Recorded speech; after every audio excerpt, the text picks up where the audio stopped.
लागू पदार्थ सेवन गयो अमूल्य जीवन।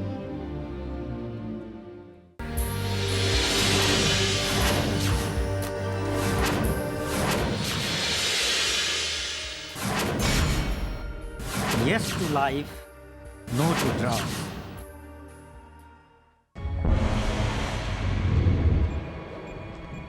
Drugs, you use, you lose.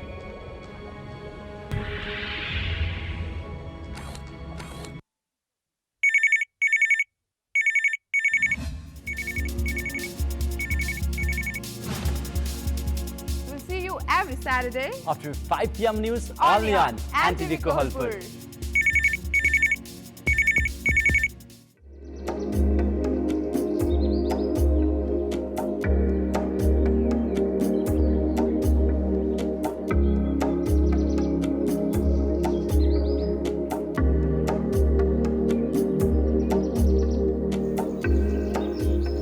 दर्शकवृन्द, कार्यक्रम मर्निङ मिक्समा स्वागत छ। अब हामी कार्यक्रम मर्निङ मिक्समा टिटक अन्तर्गतको सेगमेन्टमा छौँ। विशेष गरी टिटक सेगमेन्टमा समाजमा योगदान पुर्याउनु भएका विभिन्न व्यक्तित्वहरू जो समाजमा थुप्रै किसिमका कामहरू गर्नुहुन्छ।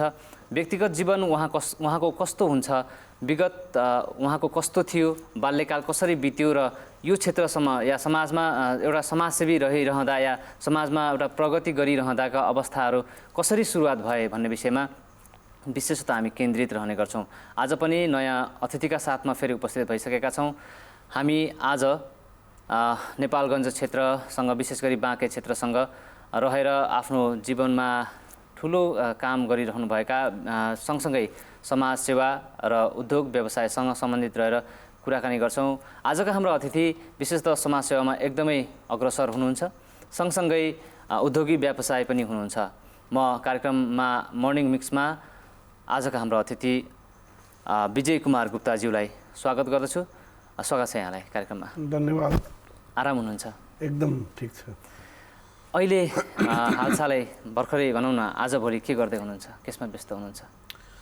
अब व्यवसायी हो, व्यवसाय र समाजसेवा सँगै गर्न सकिन्छ। त्यो आफ्नो कार्यक्रमलाई म्यानेज गर्ने कुरो मात्रै हो। हजुर, अरू त के भन्नु। बिहानले चाहिँ दिनको सुरुवात गर्छ भनिन्छ। जस्तो आज बिहान राम्रो सकारात्मक दिनबाट सुरु भयो भने त्यसले चाहिँ दिनभरि नै मानिसलाई सकारात्मक ऊर्जा दिन्छ भनिन्छ। बिहानको सुरुवात कसरी गर्नुहुन्छ? बिहान म 4:30 बजे उठ्छु। त्यसपछि 5:15 5:30 बजेतिर म मर्निङ वाकमा जान्छु। मौरा बुढी त्यही छेउमा धम्बोजीमा वाटर पार्क छ, अनि त्यहाँबाट हामी 6:15 6:30 फर्किन्छौँ। फर्केपछि त्यो अलिकति चिया खाएर 7 बजे नुहाउँछु म। 7 बजे नुहाएपछि आफ्नो 2 घन्टा जति म पूजापाठ गरेर अनि 9:30 बजेतिर नास्ता खाएर म 10 बजे पसल गइहाल्छु। त्यसपछि के गर्नुहुन्छ? त्यसपछि अब प्रत्यक्ष कारोबार त मैले हेर्दैन, म पसलमा पनि सल्लाहकारै हो। तर अरू त्यसपछि अब समाजसेवाका अरू आफ्ना व्यवसायिक मान्छेलाई भेट्नुपर्ने जनकार्य आदि त्यो विभिन्न रुचि भएका विषयमा गर्दै अब त्यसमा व्यापार व्यवसायका कुरा पनि भइहाल्छ सँगै। जोडेर आउने भयो दुईटा हो, सबै त्यो मिश्रित हुन्छ। त्यसले गर्दा अब दिनकै जिन्दगी बितिसक्यो थाहै भएन। यो परिस्थितिसम्म आइरहँदा समाजसेवाका कुराहरू पनि अलिकति पछाडि हामी फेरि पनि कोट्याउँछौँ। समाजसेवाका विषयहरूमा चाहिँ कस्ता कस्ता विषयहरूमा चाहिँ अलिक बढी कुराकानीहरू रहन्छन्? अब सुरुमा म लियो क्लब, नेपालगञ्जको लियो क्लब जोइन गरेँ। पछि हामीले लायन्स क्लब अफ नेपालगञ्ज जसले निकै लायनवादलाई विस्तार गर्यो, त्यसको पनि म फाउन्डर मेम्बर हो। त्यो लायन्स क्लबको ब्यानर अन्तर्गत हामीले एउटा डेन्टल हस्पिटल पनि बनायौँ, जुन अहिले आइसोलेसन र यो कोरोना बिरामीलाई धेरै काम लाग्यो। अनि त्यस्तै अब हामीले मारवाडी युवा मञ्च पनि गठन गऱ्यौँ, त्यसमा पनि काम गरेँ। अनि त्यसपछि आएर यता 2-3 वर्षदेखि बाईश्री मन्दिरको पनि उपाध्यक्ष हुँ म। अनि 2-3 वर्षदेखि यो नील सागर भन्ने एउटा यो हाम्रो एसआइएफ दुखी पीडितलाई पाल्ने हाम्रो भाइ बहिनीले काम गरेको थियो, त्यसमा पनि मैले त्यो रुचि राखेपछि उहाँहरूले पनि मलाई प्रमुख अभिभावक बनाएर राख्नु भएको छ।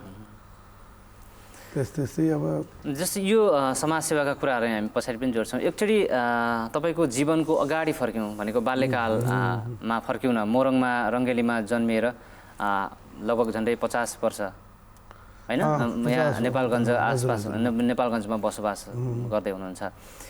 त्यो मोरङ बसाइ, त्यहाँको जन्म, त्यसलाई सम्झौँ न एकचोटि कस्तो थियो? अब त्यो अब यहाँबाट त टाढा पऱ्यो भने मोरङको रङ्गेलीको बारेमा हजुरलाई थाहा छैन होला।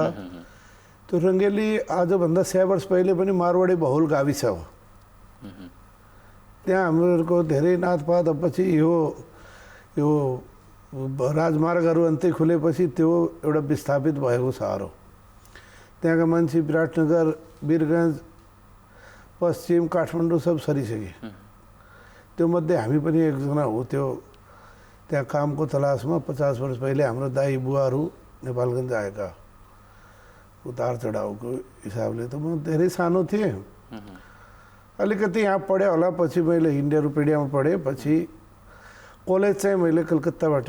कति वर्ष पछाडि चाहिँ जस्तो त्यहाँ बाल्यकाल मोरङमा कति वर्ष बिताउनु भयो, त्यसपछि चाहिँ यता मोरङ त 6-7 वर्ष हो। त्यो एकदमै त्यो धेरै सम्झिनुपर्ने खासै उपलब्धि त 6-7 वर्षमा के हुन्छ र, त्यो सम्झिनुपर्ने खासै केही छैन। यहाँ पनि त्यति बाल्यकालमा धेरै केही कुदफाँद गरिएन। चाहिँ म तपाईँको 35 सालदेखि 40 सालसम्म 5 वर्ष मैले कलकत्तामा पढेँ, 11 क्लासदेखि बिकमसम्म। त्यो चाहिँ मेरो शिक्षाको आधार बन्यो। अब एकैचोटि त्यो हिन्दी मिडियमबाट इङ्ग्लिस मिडियम पढ्दा पनि सुरुमा त कहाँ फसे जस्तो पनि भयो, तर पछि बानी पर्दो रहेछ यो पढ्ने विषयमा पनि। अनि त्यहाँबाट मैले 40 सालदेखि जुन पढेर आएर जुन व्यावसायिक पारीको सुरुवात गरेँ नि, त्यसबाट फर्केर हेरिएन। भनेको त्यसपछि जीवनलाई पछाडि 40 सालबाट 40बाट चाहिँ कर्मक्षेत्रमा अनवरत रूपमा चाहिँ प्रवेश गरेको। बाल्यकाल कस्तो थियो भनेर सम्झना केही क्षणहरू छन्?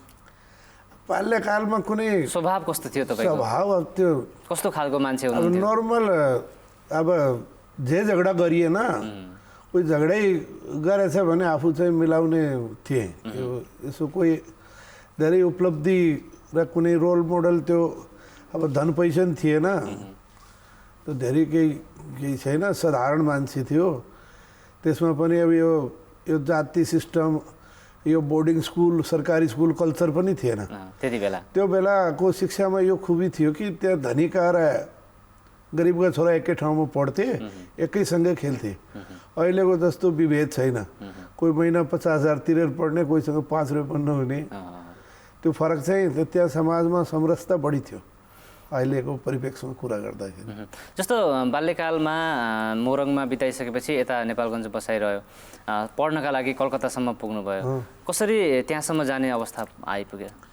अब त्यो त परिवारमा वास्तवमा जस्तो हेर्दाखेरि त लाग्छ महँगो हो, तर कलकत्तामा त्यो व्यापारिक गद्दीहरू चिनेको हुन्छन्, त्यसमा त्यो बस्न निःशुल्क पाइँदो रहेछ, राति सुत्न पाइयो। अनि त्यहाँ कमर्स कलेजहरू मर्निङ र इभिनिङ मात्रै हुँदो रहेछ। त त्यहाँ मर्निङ कलेज अथवा इभिनिङमा पढ्ने, अनि दिउँसो केही पार्ट टाइम काम गर्ने। त त्यो बेला 200-300 रुपियाँ त्यो काम गरे बापत पाउने रहेछ। 300 रुपियाँमा त्यहाँ बस्न खान पुग्दो रहेछ।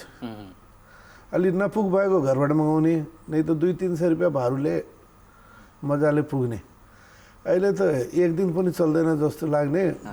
अब मैले जुन खाना खाने ठाउँमा 135 रुपियाँ भारू लिन्थ्यो। भनेपछि छाकको 2.25 रुपियाँ।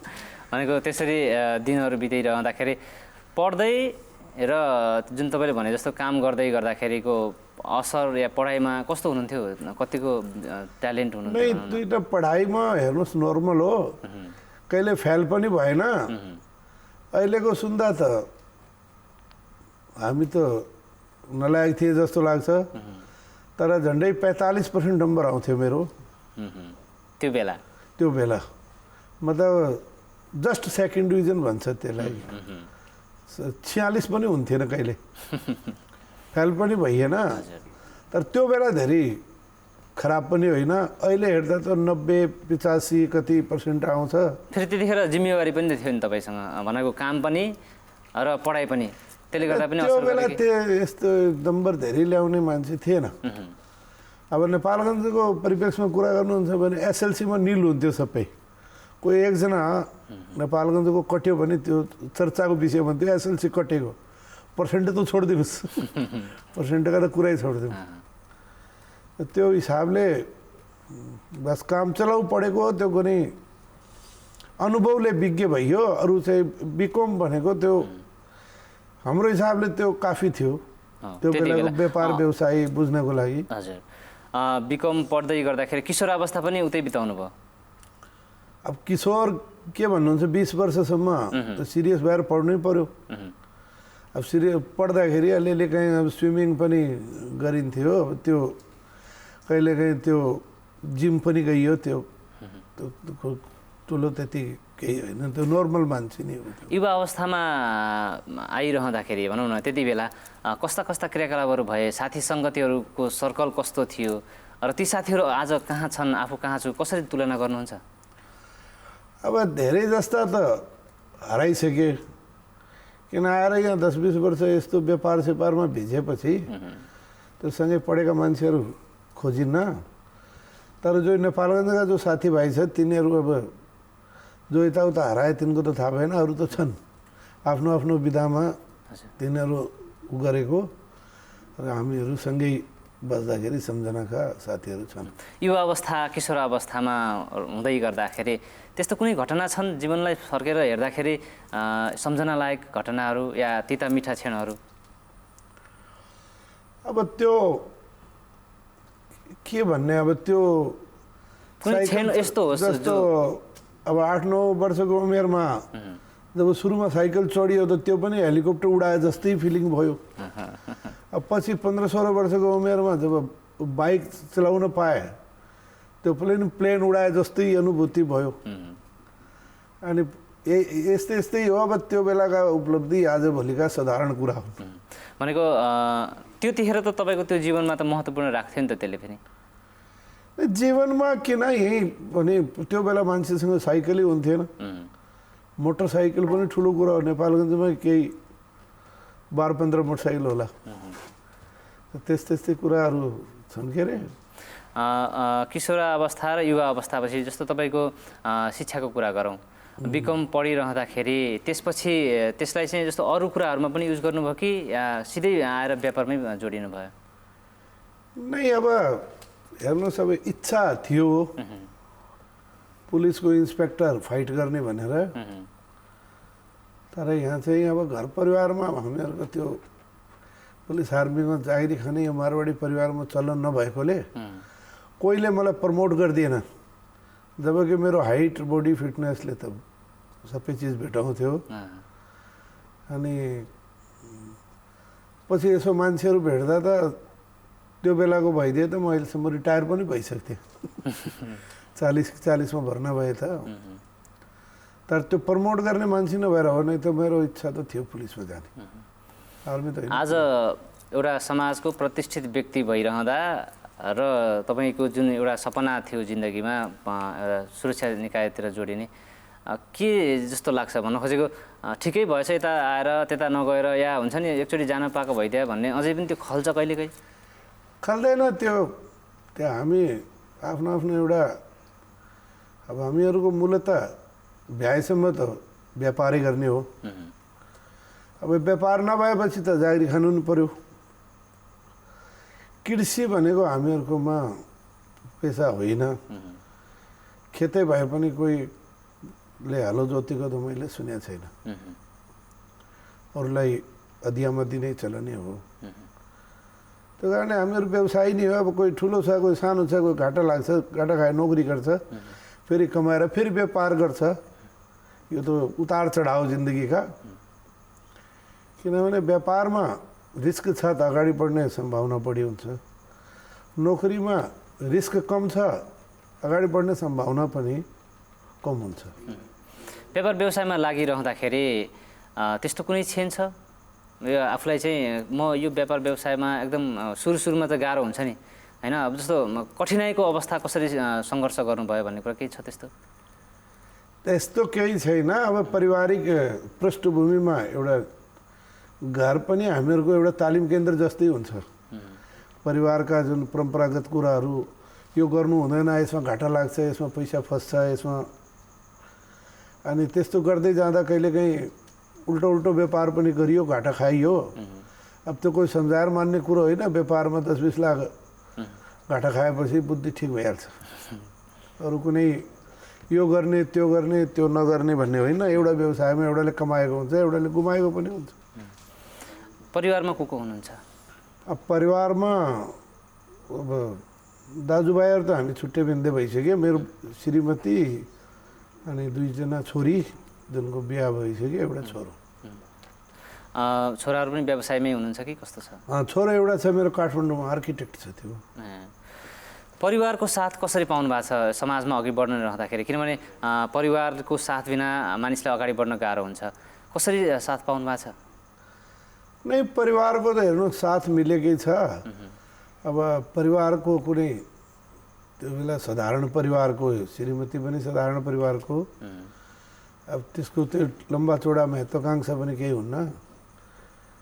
त्यो कारणले नर्मली व्यापारमा श्रीमती भनेको हाउसवाइफ भनेको घरमा खाना बनाउने र छोराछोरीको लालन पालनमा बढी सहयोगी हुन्छ। अब व्यवसायिक कुरामा त कोही रुपियाँ पैसा दियो भने सम्हालिदिने हो, अरू त त्यो पसलमा बस्ने काम गरिन। व्यवसायमा लागिरहँदाखेरि, समाजसेवामा लागिरहँदा परिवारलाई चाहिँ समय कसरी दिनुहुन्छ? अब व्यवसायीको भनेको त दिनचर्या हुन्न। अब बिहानको 2-4 घन्टा, साँझको 2-4 घन्टा, दिउँसोको 1-2 घन्टा त श्रीमतीसँगै भइन्छ। अब कहिले आफू पनि कसैका पाहुना भएर गइन्छ, कसैका। तर हामीहरूको यो घुम्ने फिर्ने भनेको यो शनिबार र छुट्टीको दिन कुर्नु पर्दैन। व्यापारीको एउटा फाइदा हुन्छ। जुन बेला मन लाग्यो अरूको केही काम जिम्मा लगाएर हिँड्दा पनि कसैले धेरै उ गर्नु पर्दैन। व्यवसायमा गरिरहँदाखेरि श्रीमतीहरूले पसलमा आएर सहयोग गर्नुहुन्छ? धेरैको गर्छ, तर मेरो त लिनु परेन। मैले व्यावसायिक सहयोग भनेको कुनै चाहिँ मुख्य ब्याङ्क खातामा उसलाई चाहिँ सिग्नेचरी बनाइदिने, म बाहिर गएको बेला कोही चेक काट्नु पऱ्यो भने मेरो ठाउँमा उसले काट्न सक्ने, त्योभन्दा मैले सहयोग लिइनँ। एउटा युवा किशोर अवस्थामा विवाहको प्रसङ्गलाई जोड्न चाहन्छु। कसरी म्याडमसँग बिहा भयो भनौँ न, आफ्नो परिवारसँग त्यो सम्बन्ध कसरी जुड्न गयो, कसरी सम्झिनुहुन्छ? अरे सर, अब तपाईँ त यस्तो कुरा सोधिदिनु भयो। वास्तवमा यी नेपालगञ्ज भनेको नेपालकै काला पानी जस्तै मानिने ठाउँ हो। यहाँ कोही राजी खुसी आएर बसेको होइन। काम नपाएर खान नपाएर आएर बसेका हुन्, त्यो मध्ये हामी पनि एउटा हौँ। त यहाँ छोरी दिने कसैले गर्थेन। हुन त अहिले पनि दिन मान्दैन राजी खुसी त। त्यो बेला त झन् के दिनु, आफ्नो घर पनि थिएन। तर मैले त राजस्थानबाट बिहा गरेको, नाता गोताले केटी खोजिदियो, बिहा गराइदियो, त्यही हो। इन्डियाबाट लिएर? इन्डियाबाट, हजुर। विवाह गरिरहँदाखेरि त्यसपछिका जीवनहरू कसरी सहज भए जस्तो लाग्छ? सहज के, अब विवाह भयो, व्यापार व्यवसाय थियो, खान पुग्थ्यो। अब छोराछोरी जन्माइयो, हुर्काइयो, पछि उनीहरूलाई बाहिर पढ्न पठाइयो। अब ठुलो छोरी मेरो बिकम गर्यो, पछि सिए पढ्दै थियो। पढ्दै त्यसको विवाह गरे। एउटा वीरगञ्जको प्रतिष्ठित परिवारमै छन् तिनीहरू। अनि अर्को सानो छोरी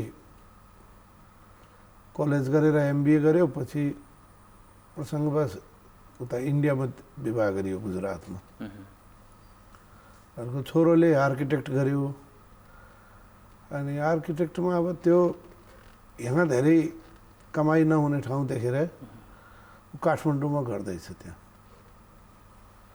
ऊ लगभग 3 वर्ष पहिले पास गरेर आएको, 2 वर्ष उसले जागिरी खायो, 1 वर्षदेखि आफ्नो गर्दैछ। केही दिनमा सेटल भइजाला, सम्भावना राम्रो छ। त्यही हो। समाजमा यो के अरे समाजसेवा गरिरहँदाखेरि कस्ता कस्ता विषयहरू उठान गर्नुभएको छ, कस्ता कस्ता विषयमा संलग्न हुनुहुन्छ अहिले चाहिँ? अब यस्तो छ कि अब हेर्नुहोस्, पैसा कमाएर आफ्नो ज्यान पाल्नु र आफ्नो बालबच्चा पाल्नु त कुकुर बिरालोले पनि गर्छ। अब भगवान्ले हामीले मान्छेको रूपमा जन्म दिएको छ भने हामीले निमुखा अथवा राष्ट्रको सेवा र मरेपछि पनि कसैले याद गर्ने खालका काम त गर्नुपर्छ अनि गर्न नसके पनि गर्ने प्रयास त गर्नुपर्छ। त त्यही मध्ये हो। अब जस्तो जुन लायन्स क्लब आदि इत्यादि जुन माध्यम मिल्यो त्यो गरियो। अब बिचमा 15 वर्ष बागेश्वरी मन्दिरमा पनि लथालिङ्गे थियो। अब पछि प्रस्ताव आयो त मलाई उपाध्यक्ष बनायो।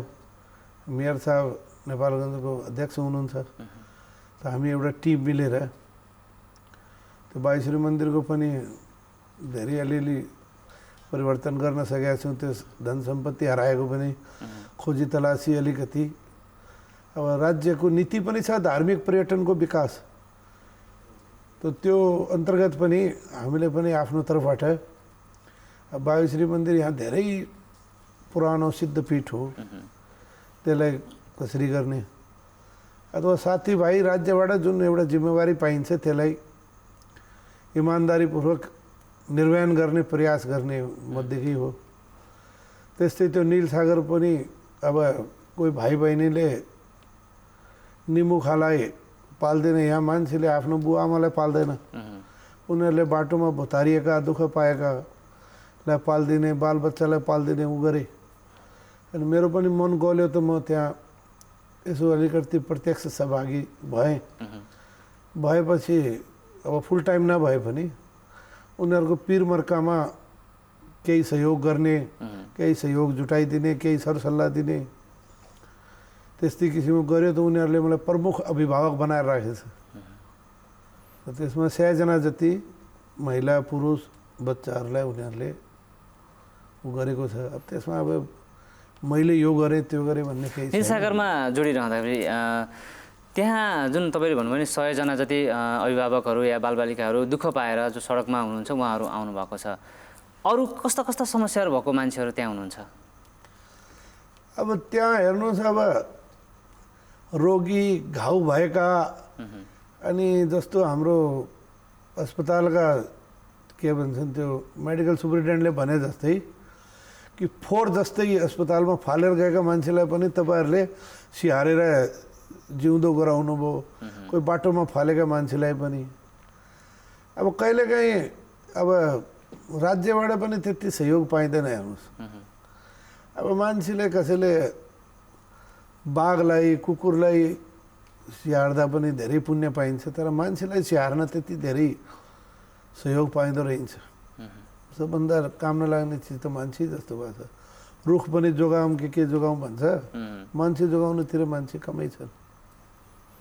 जस्तो अब त्यो समस्याहरूबाट गुज्रिरहँदाखेरि मानिसहरूले किन यस्तो अवस्था आयो होला जस्तो लाग्छ तपाईँलाई? यो जुन समाजसेवा मैले भन्न खोजेको जुन नीलसागरमा जोडिराख्दाखेरि त्यहाँको जुन अवस्था देख्नुहुन्छ आजको त्यो स्थिति मानव सभ्यताकै एउटा कलङ्कको जस्तो अवस्था पनि छ। कसरी यो अवस्था आयो होला जस्तो लाग्छ तपाईँलाई? अब हेर्नुहोस्, यो अलिकति त कानुनकै कमजोरी हो। बाबुआमाको सम्पत्ति खाने अनि पछि उनीहरूलाई लखेड्दिने, चाहे आफ्नो कारणले होस्, श्रीमतीको कारणले होस्, चाहे त्यसुकै होस्। यसमा त एउटा कानुन हुनुपर्छ। बुवाआमाको जब सम्पत्ति खाइन्छ भने त्यसलाई पालेन भने राज्यले दण्डित गर्ने, उनको सम्पत्तिबाट भाग लगाएर। अनि यस्तो नीलसागर अथवा सेल्टर होममा त्यो पैसा दिनु पर्यो। अब राज्यले सम्पत्ति लियो तर कसैलाई व्यवस्थापन गर्न दिएन भने पनि काम भएन। तर यो वास्तवमा यो निमुखालाई पाल्ने त एउटा संयन्त्र त बनाउनु पर्छ। यो कुनै बाउले पनि छोरीलाई बाटोमा छोडेर गएको पनि हामीले थाहा पाएको छौँ।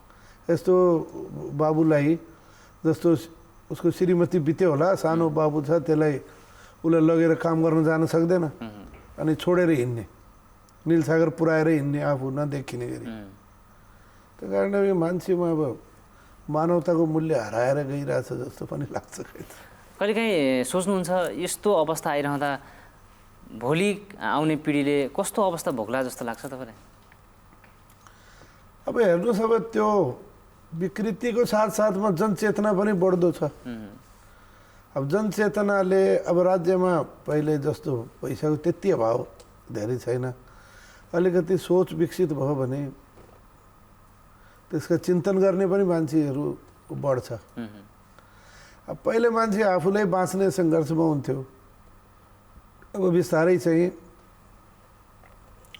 जब आफू राजी खुसी बाँचेपछि अर्काको पनि सोच्छ, समाज सेवामा प्रमोट गर्ने। अब हजुरहरूको पनि अब यो मिडियाको पनि काम त्यही हो, यस्ता विषयलाई प्रमोट गर्ने, समस्यालाई उजागर गर्ने अनि समाजलाई आह्वान गर्ने, यस्तोमा सहयोग गर्नुपर्छ। एउटाले खान नपुगेकोलाई सहयोग गर्ने, उब्रेकोलाई यस्तो गर्ने हो। अब आफूलाई खान पुग्दैन त्यसलाई त गर भन्दैन।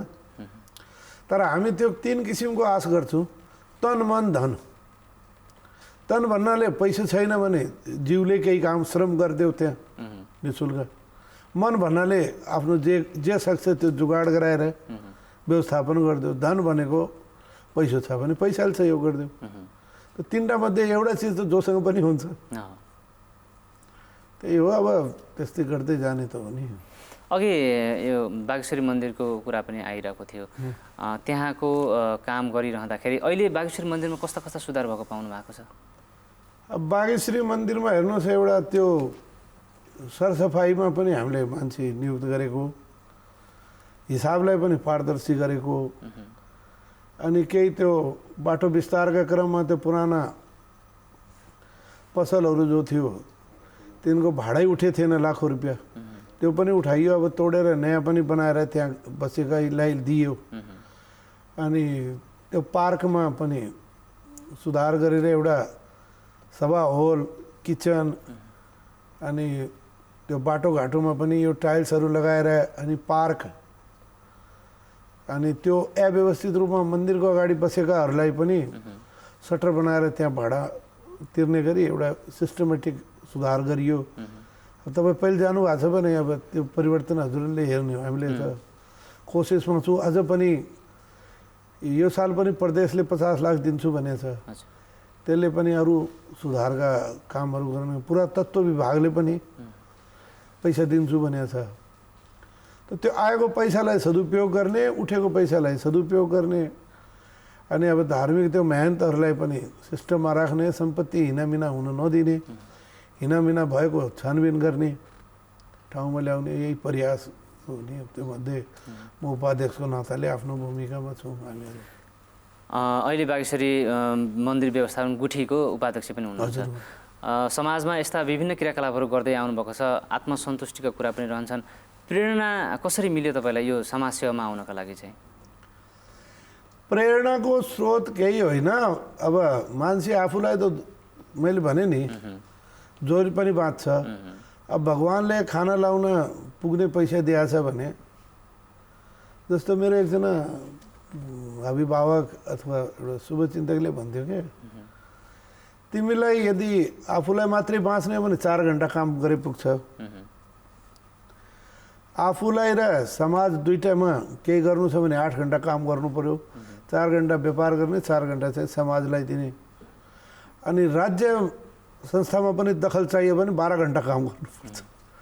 त त्यो आफ्नो रजाइ हो कि जिन्दगीमा के गर्न खोजेको। 4 घन्टाले खान पुग्छ हामी व्यवसायको हिसाबले कुरा गर्दा।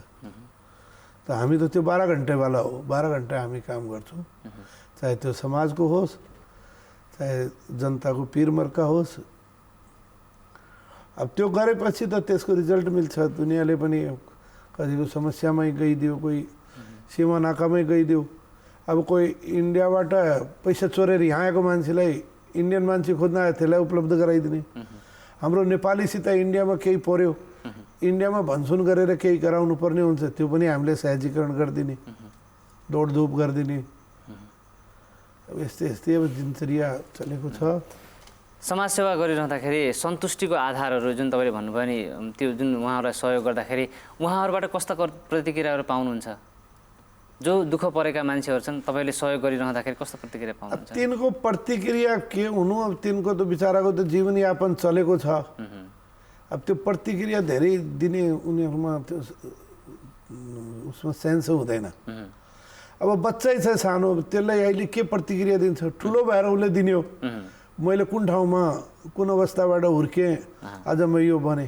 अहिले उसलाई धेरै कुरो थाहा छैन। उसलाई बाबुआमाले पाल्यो कि अनाथ आश्रमले त्यो ठुलो कुरो होइन उसको लागि। फर्केर आएको पनि हुन सक्नुहुन्छ नि, जस्तो तपाईँको काम त लामो समयदेखि गरिराख्नु भएको छ, अलि ठुलै मान्छे पनि त्यस्तो दुःख पाएको मान्छेहरू तपाईँहरूलाई गरेको प्रतिक्रिया? अहिले 2-3 वर्षमा त त्यो फर्किसक्या हुन्न, त्यो 20 वर्षमा हो कि तिनको रिजल्ट आउने। ठुला व्यक्तिहरू जो दुःख पाएकाहरू हुन्छन्, अब ठुला व्यक्तिको पनि त्यो केही हुन्न। अब धेरैको घर थाहा भएपछि घरकोले लगिहाल्छ। अब केही कहलिएका व्यक्ति पनि आए जस्तो कुनै घटना छ त्यस्तो? अब आयो त्यस्तो आयो, अनि जस्तो छोरा बुहारीले झगडा गर्यो, त्यसलाई टोलकोले त्यहाँ पुर्याइदियो। अनि त्यहाँको व्यथा हेरेर जुन फेसबुकमा त्यो निल सागरले हालेको हेरेर उसको कहीँ जागिरी खाने नातिले हेऱ्यो मेरो बजाइलाई यस्तोमा, उसले आफ्नो बुवा आमालाई गाली गर्यो अनि उनीहरूले फिर्ता लैगयो आफ्नो उसलाई। त्यो कारणले मिडियामा देखाएको चिजको पनि असर पर्दो रहेछ। कसैले हाम्रो बदनाम गरायो भन्छ, तर बदनाममा नाम पनि हुन्छ। त्यस्तो हुन्छ फेसबुकमा हाल्दाखेरि। यदि त्यसको वारिस छ भने उसलाई लाज पनि हुन्छ नि, टुरो भएर त्यहाँ पुग्यो।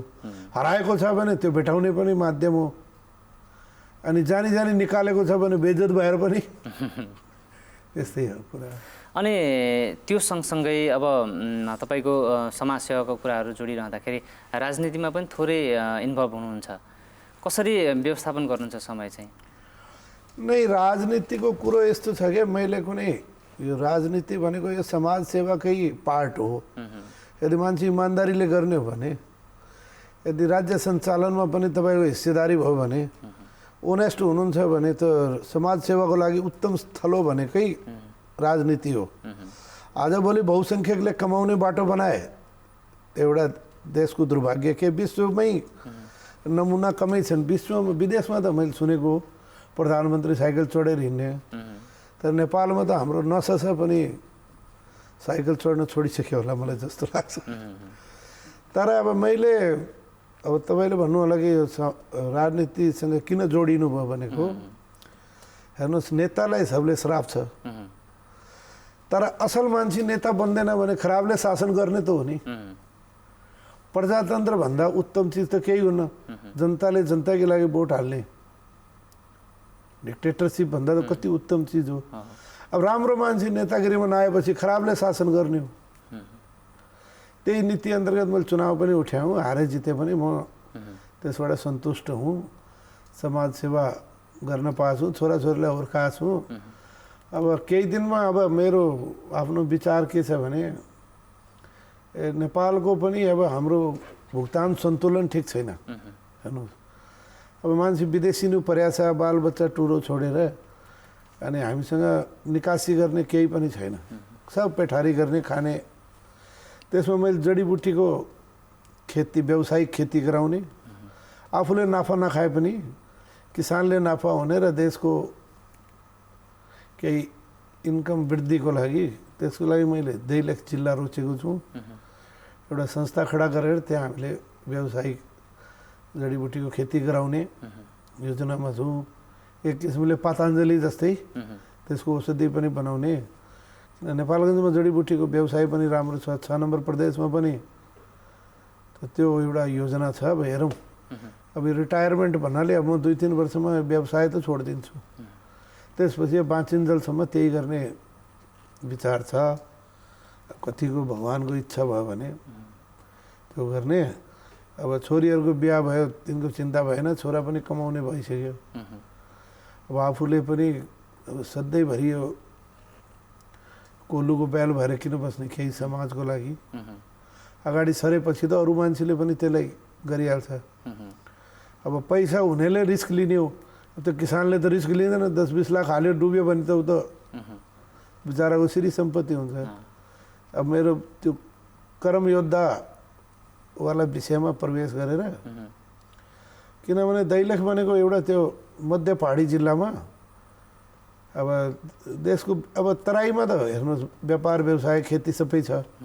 मध्य पहाडमा हामीले जडीबुटी आदि इत्यादि विकसित गऱ्यौँ भने देश हाम्रो पर्यटन र यो जडीबुटी आधुनिक खेतीले विकसित हुन्छ जस्तो मलाई लाग्छ। यहाँसम्मको यात्रा, जिन्दगीको यो परिवेश र यो यात्रासम्म आइरहँदाखेरि समाजलाई आफूले गरेका योगदानहरूले सम्झिँदै गर्दाखेरि जीवन कस्तो भोगे जस्तो लाग्छ? होइन, म आफूमा सन्तुष्ट छु। अब दुनियाँले मलाई कति नम्बर दिन्छ त्यो किन टाउको दुखाउने विषय। आफूलाई कस्तो लाग्छ भन्नु खोजेँ? आफू म खुसी छु। अलिकति त्यो उल्टा सुधा काम जो गर्थेँ त्यो पनि छोडिदिएँ मैले, चुरुट खान पनि। अनि अब त एकदम अब मेरा 2टा दाइहरू क्यान्सरले बितेको पनि त्यो चुरुट छोड्नमा त्यो पनि योगदान हो। नै त भोलि आफू पनि त्यही खालको मृत्युलाई वरण गर्ने हो। त्यही कारणले छोडे, भगवान्को कृपाले। हेर्नुहोस् त्यो एउटा आजको तारिखमा त्यो खाना खाने भन्दा अरू कुलत केही छैन। हिजोको त्यो परिस्थिति यसलाई म थोरै कोट्याएर, अहिले समाजमा थुप्रै व्यक्तित्वहरू जो मदिराको लतमा हुनुहुन्छ र परिवारलाई पनि त्यसले असर गरिरहेको छ। तपाईँले छोडेँ भन्नुभयो, परिवारको कुरा पनि थोरै यसमा जोड्नुभयो। अरू के कारण थिए जस्तो लाग्छ? कसरी सम्भव भयो त्यो कुरा चाहिँ, ताकि अरूमा तपाईँ हामीलाई हेरिरहनुभएका दर्शकहरूले पनि त्यो लतलाई छुटाउन सहज होस्? अब त्यो कुनै मैले विज्ञसँग त सल्लाह गरिनँ, तर यसै अलिकति त्यो ध्यान स्यान प्राणायामले सुरुमा हप्ता 10 दिन त एकचोटि एकान्तवासमा बस्यो भने पछि चाहिँ त्यो भित्रको आफ्नो सङ्कल्प शक्तिले सम्भव हुँदो रहेछ। अब हामी कार्यक्रममा तपाईँसँग छलफल कुराकानी गरिरहँदाखेरि समीक्षातर्फ जाउँ न। जीवनमा अझै के गर्न पाए हुन्थ्यो जस्तो लाग्छ? अब के पाए त्यो सुन्नुहोस्, अब त्यो रावणले पनि सुनको सिडी, स्वर्गको सिडी बनाउँछु के त्यो सपना हेर्दैन। अर्को एउटा के छ भने जुन यो व्यापारीलाई बदनाम गर्ने जुन छ नि, त्यसलाई चिर्ने पनि इच्छा थियो। जस्तो अब हामी व्यापारीले हेर्नुहोस्, ट्याक्स पेयर पनि व्यापारी, रोजगारदाता पनि व्यापारी, तर समाजमा कुरा गर्दा व्यापारीलाई चोरै भन्छन्। त यो भावनालाई पनि चिर्नको लागि पनि म राजनीति समाज सेवामा लागेको कि व्यापारी त देशको निर्माणकर्ता हो, ट्याक्सले देश चल्छ, रोजगारी 1 रुपियाँ नदिने, अनि सबै छानबिन पनि व्यापारीको हुन्छ। हेर्नुहोस्, तपाईँ कर्म दर्तै नभएको मान्छेले 4 करोड घर बनाउँदा कुनै निकायले जाँचबुझ गर्दैन, व्यापारीले 20 लाखको जग्गा किन्दा पनि छानबिन हुन्छ। यसलाई चाहिँ व्यापारी कर्मयोद्धा हो, उद्योगी व्यवसायी रोजगारदाता हो, ट्याक्स पेयर हो, त्यहाँको यथेष्ट सम्मान चाहिँ राज्यको नजरमा हुनु पर्यो। उसलाई ठुलो मान्छेबाट डाहा गर्ने होइन, उसलाई फलोअप गर्ने। मैले के व्यवसाय गर्न सक्छु? व्यवसाय भनेको त एउटा गुम्ती पनि एउटा व्यवसाय हो नि। सानो रूपमा साइकलमा पाउरोटी बेचेर हिँड्नु पनि व्यवसाय हो नि, त्यो लगेर बेच्दै जानु। अब हामी कार्यक्रमको अन्तिम चरणमा छौँ। समीक्षा गरिरहँदाखेरि आजसम्मको जीवन बाँचिरहँदाखेरि सङ्घर्षसँगै जीवन चलाउनु भयो। जीवन चाहिँ के रहेछ आखिरमा, के बुझ्नु भएको छ? अब यो धेरै यो तपाईँको गहिरो पसन्द भयो।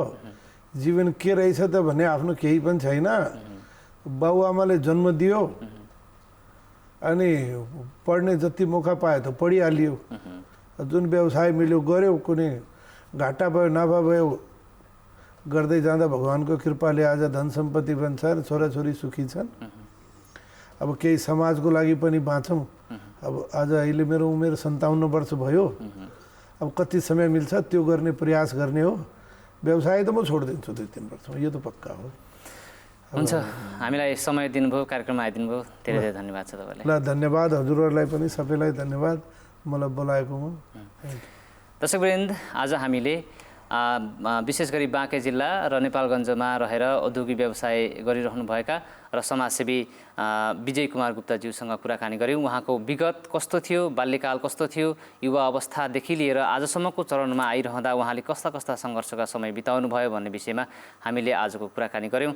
पक्कै पनि आशा छ तपाईँको आजको यो कुराकानी मन पर्यो होला भन्ने आशा गरेका छौँ र हामीलाई फेसबुक पेजबाट पनि तपाईँले प्रतिक्रिया दिन सक्नुहुनेछ। अब बाँकी खण्ड चाहिँ फेरि पुनः हामी समाचारजन्य सामग्री प्रसारण गर्दैछौँ। हामी फेरि आउनेछौँ। अहिलेलाई पनि बाँकी समाचारतर्फ जाउँ।